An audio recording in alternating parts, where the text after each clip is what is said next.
Hello, everybody. Welcome to After TCGS, the show after the show about the show. I'm your moderator, Bryson Wallace. Thank you guys for sticking with us through some delays. We're up and running now, it seems, and I want to get to my guest because he's a fan favorite of the show and a guy that I'm a big fan of. Let me please introduce Jersey Dave to our audience. Jersey Dave, thank you for joining us tonight.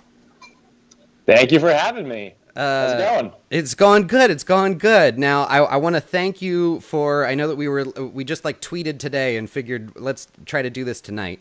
So I appreciate you doing this on such last minute. I also want to thank you for helping me out to redeem the fact that a couple weeks ago, I actually flew out to New York to interview Chris Gethard in what was going to be my last attempt at one of these streams for the year. And Dave, I know that it sounds like you didn't get the memo, but it turns out that I didn't record any of the audio to my conversation with Chris. Are you kidding me? That is awful.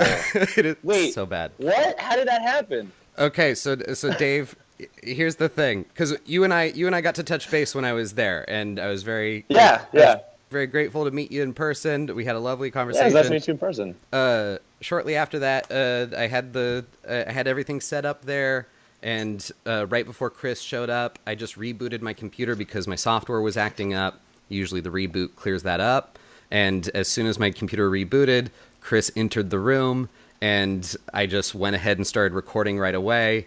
And it turns out that in rebooting my computer, this USB microphone became disconnected with my software without me knowing. Oh, that is terrible. I feel for you, pal. That's yeah. Missable. So I thank you for doing this with me tonight so that we can redeem the fact that the last one didn't go quite as planned. So thank you. Yeah, my pleasure. I know Keith has done this. He's talked to me about it. He says it's like super fun. So I'm just happy to be here. Happy to be interviewed by you, and ready to get into it. Oh, thanks. I'm gonna go through the chat since people were submitting some questions beforehand. The first thing is obviously last night's episode was a crazy episode. We didn't hardly talk to anybody's pets. This was a show of pure chaos. How was that for you on the floor yesterday? It was really fun. I think that this could have been a really stressful episode for production in general. I was so psyched going into it. It was one of the most public access-y feelings that, like, before the show, just like, I don't know what's going to happen. Doesn't matter. It's going to be fun. I know it's going to be fun, and we'll just figure it out on the fly. I know, like, Keith was saying those exact same things of, like, we're just going to figure it out on the fly, but it was a much more stressed version of that, which is just, we realize it just kind of shows the difference between my job and Keith's job. Keith has all this legal stuff that he needs to make sure of. So stuff that like isn't planned or we don't have no idea what's going to happen, that's potentially really bad from his point of view, because like there's a lot of legal ramifications that could happen that he's responsible for. And me, he's like, yeah, well, maybe I'll try to build something last minute and it doesn't work and that'd still be fun. Yeah. So it was like pretty low pressure. It was just like whatever Jason and Paul shout out, we'll try to support them and do, make the show that they want as they're making it up. Yeah. So we were all production was just standing by ready for anything.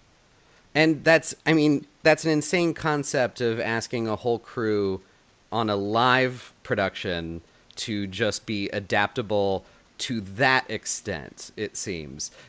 I want to ask, the idea that I got watching it was that after you reveal to Jason and Paul that they're basically on their own for this hour of television, was it that you guys gave them a couple of tools to potentially throw to? Like, did you brief them afterwards, like after that first reveal of like, hey, you can do a remote camera, you can do calls? Was any of that something that was discussed with Paul and Jason? That was really just Shannon's. Not really. I mean, like we kind of we were just like, I would check in with them just to see like, hey, like, is there something you guys want to do? Like, is there anything you guys need?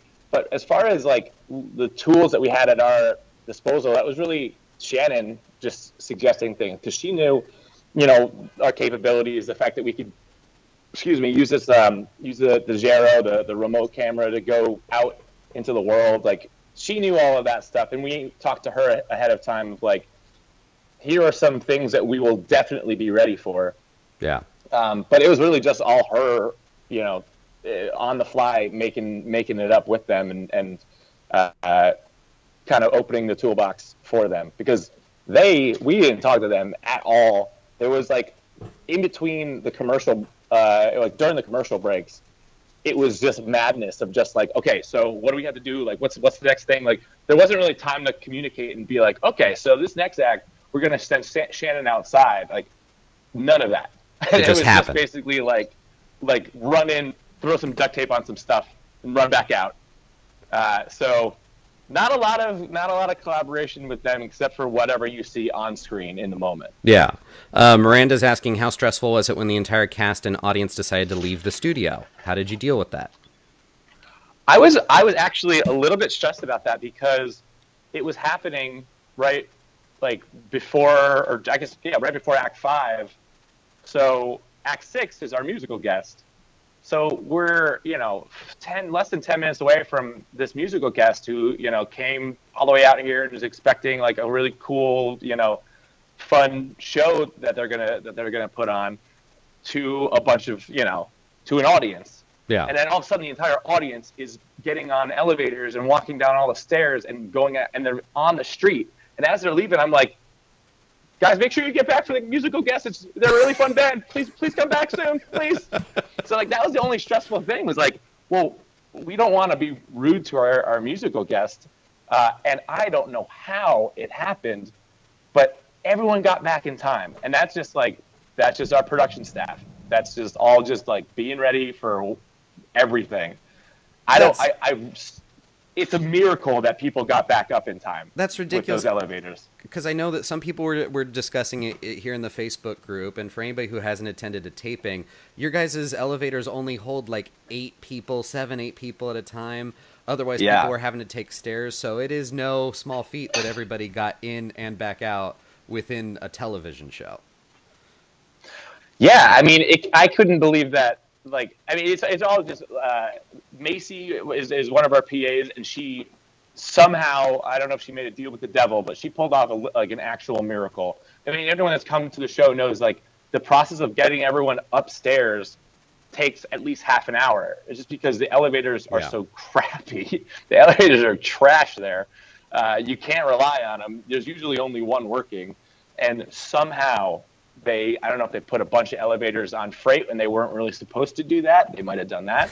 I don't know. They managed to take something that takes half an hour and do it, and they did it in 3 minutes. Yeah, no. So I am very impressed. Especially considering that's the whole point of why people line up for the show well before showtime.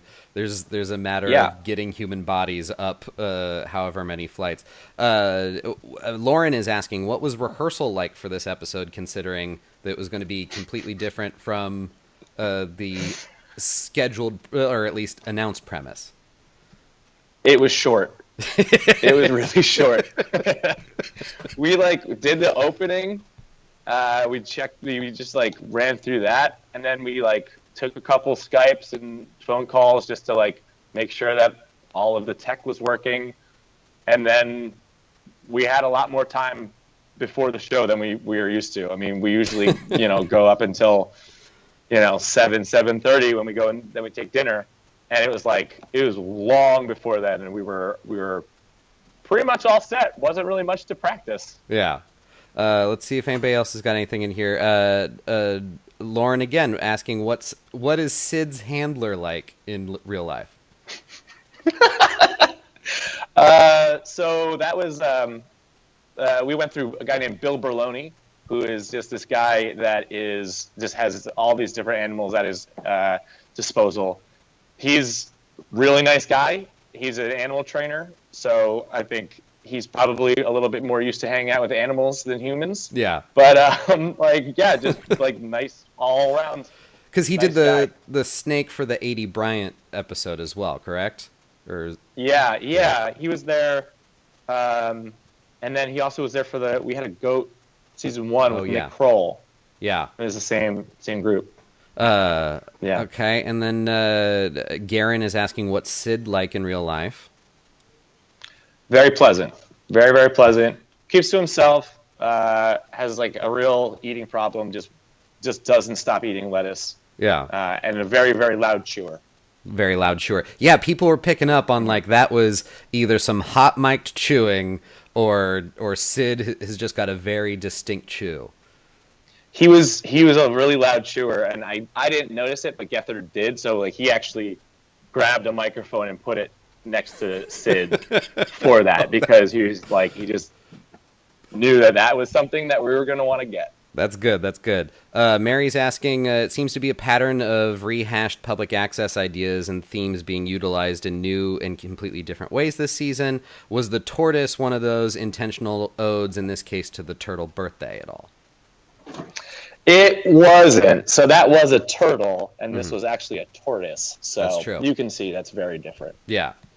The tortoise is actually funny, though. We were just like going through animals that we could get, and we just kept hearing about this giant tortoise, this huge tortoise. So we didn't really have a plan for the tortoise at all. We were just like, all right, we just keep hearing about this tortoise. How big could this tortoise possibly be? And then Gethard was just like, we need the tortoise. We need to get the tortoise. Get the tortoise. Yeah. No idea how the tortoise would ever come into play, but he wound up stealing the show. Yeah, absolutely. Now, I want to ask you something, because although my interview with Gethard is silent, and it is up in its entirety if anybody wants to check it out on the video from it. Oh yeah, I added like distant thunder and crickets to the background of it. You can check it out. It's at adumbthing.com/aftertcgs with all the other after TCGSs we've done. But in my interview with him, that you can't hear the audio to, so you can't confirm whether or not I even covered this with him. But I did ask him, because it came up in one of his Reddit AMAs, which is, in what ways have you failed or succeeded in the past, at the time 10 episodes, but now fully 16. And Chris said that a way that you guys succeeded to your own detriment was the set change for Metropass, because it was done so smoothly to where people didn't even realize that it was happening live. My question to you, Jersey Dave, is that have we come to a point where you have made things officially too boss? I knew it was going there. I knew you were going there. I didn't know how. You knew you were going to throw the word boss or bosser or one of those versions in there.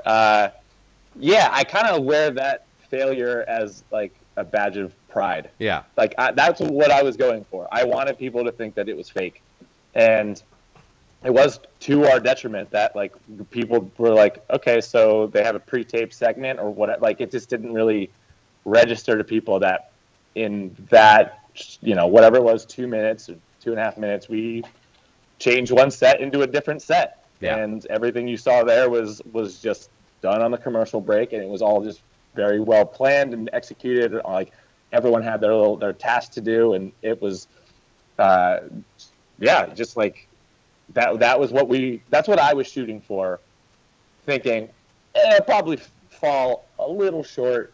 We won't pull it off perfectly. Like you'll see the seams a little bit, and then it'll translate. But I wasn't about to try to like make it go not smoothly. Yeah. So, yeah, like it's the production staff pulled it off, and maybe they made it a little bit too boss. Yeah. Well, kudos to you guys to pulling off that sort of thing, because it seems that there's been a theme, especially in these recent episodes, of trying to pull off the near impossible in such a short period of time. So definitely kudos to you. Let's see, Lauren asking in the comments, what are your plans for hiatus? Lauren is killing it with these questions. Lauren's killing it. I'm actually going, I freelance, so usually freelancing around December and January is pretty slow. Mm-hmm. So job-wise, probably not going to take a lot of work, probably not going to be a lot of work to take. So yeah, just like gigs here and there. And then my wife and I are going to Colombia in January. Damn. And then and then at the end of February, we're going to Morocco. Whoa! We're traveling. We're getting out of here. That's what we're doing on hiatus. That seems to be a common thread, because Chris, I know, also has plans to just get the hell out of Dodge. So good for you guys. Yeah, we're looking forward to it. Actually, with Morocco, Hot Dog is going with us. Oh, Hot Dog awesome. and his girlfriend Laura. Yeah, Oh. it's gonna be insane. It's gonna be super fun. So good. Let's see. William says, "Hey from New Zealand. What were Jason and Paul like after the show finished?" I didn't really talk to them too much afterwards. I was more talking to them during, and it was just all business. They were like completely just in that mindset of, we're gonna make a show. We're just gonna go with it. So it was like just all business. Just like, I need a Sharpie and I need paper and I need this, and like that they were just really just forging ahead, knowing that like we are producing a show right now, and we have to be ready for Shannon's thing and whatever. Like they were just ready to keep taking the show to the next level. So that was really my interaction with them. Yeah. They hung around, and they went to the like little True TV party. They threw us a little like open bar to celebrate the 16 episodes, and Paul and Jason were there, and they were chumming it up with everyone, but I didn't really talk to them too much. Nice. Did you enjoy yourself last night after everything was all said and done? Oh no, of course I lose you right at that question. Dave, I seem to have lost you. Oh. Now you're back. Hear me. I can hear you. We were doing so well for so long. We were doing so well. What a run we were on. But did you enjoy yourself ultimately? I did. Yeah, it was really fun. It was like, just like so many faces that of just so many people that I love in one room, all just like finally going, okay. Yeah. There's not like another thing we should be preparing for. We always go to the bar after episodes and hang out, but this one was just like a much different vibe of just like, all right, we did it. We're done for a little bit. Let's just all just relax. So it was really, really fun. Well, one thing that True did a great job for us. Yeah. Well, one thing that I do know that might have tied into that, which I didn't realize, but this is the first time that you guys are going on any sort of break, knowing that you have episodes coming up. That's what Chris was telling me. Yes. So that is probably part of the reason why I was not super stressed about last night. Yeah. Is like that's a really good safety net. It's not like we have to make a season finale and then that's going to be the last taste in everyone's mouth. That's what people are going to be thinking about if they're thinking about if we want to pick them up again. So that really just took the pressure off and just let us kind of have fun. And I think that's when we're at our best, when we're just like, let's just go make the show we love to make and not like stress about it and try to make it perfect, because our show is not perfect. Our show has its warts, and to feel okay about the future lets you kind of be proud of those warts and not try to hide them. And it was a really good feeling going into that show, knowing that like, we might completely fuck this all up. This might be a disaster. That's fine. Yeah. We got 10 more. It's happening. We're all good. Yeah, absolutely. Well, I mean, you guys have been killing it.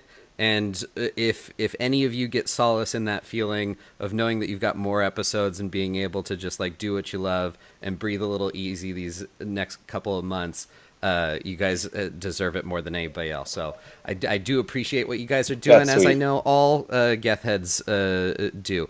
Do you have anything that you'd like to shout out to Gethheads in general or anything like that? Fans of the show, anything you'd like to say?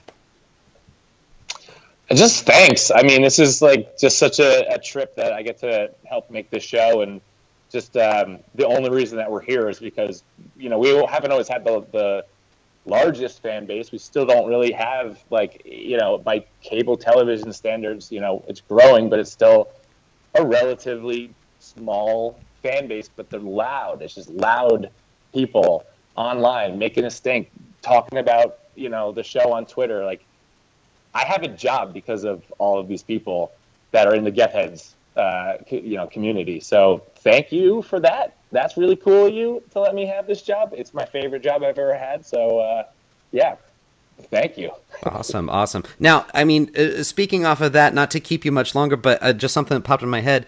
What were you doing before the Gethard Show, outside the freelance work that you do? I know that there's the story of you emailing Chris and the crew back in the public access days, but what were you doing prior to getting looped into TCGS? You mean like public access? Like where? Like when I discovered TCGS? Yeah, like before. Way back. I was working for a large touring dance competition for children. I was running the video department there. It was I remember ridiculous. This story. It was as weird as it sounds. I got to travel a bunch, which was cool, but it was also like not a good job. But it was also like, 2008 had just happened, so like there was still like I was lucky to have a job, so I just kind of kept doing it. Yeah. But it was exhausting. I just traveled to a different city every week, and I was just exhausted all the time. But I actually got to all 50 states because of it, which is why I'm wearing the shirt. Nice. It so happens that I'm wearing my 50 State Club shirt. Nice. So I do have that to thank them for. But that email is I look back at it and everyone kind of like laughs at how like silly it is and like, oh, you must have been so drunk, and like, yeah, probably, but it was more desperate. Like I look back at that email and I just see desperation of just like this. I'm in a job I hate and I want something fun. Yeah. So that's where I was. I'm glad that you got there. Well, again, Dave, I thank you for joining us. I thank you for helping me redeem the last one of these that went awry. I had no idea. That's insane. I'm so sorry. I appreciate it, but we're moving on. But thanks again, Dave. I'll let you get back to the rest of your evening. Thank you for having me. This is super fun. And yeah. Talk I'm to you hang soon, out with my wife now. Yeah, hang out with your wife. Have a great rest of your evening. Thanks, buddy. All right, see ya. See ya. Oh, gosh, what's it like to have Skype just dial a number? How terrible was that?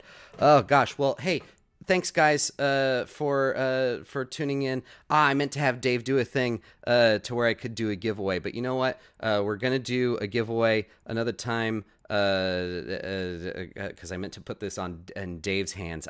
Damn it. Okay. Well, thank you guys for watching. Thank you to Dave. And again, sorry that we fucked up the Chris Gethard interview, but we're here now again, and hopefully we'll do some more of these down the line, maybe. So anyway, I always end these weird. Good night, everybody. See you later. Sweet dreams.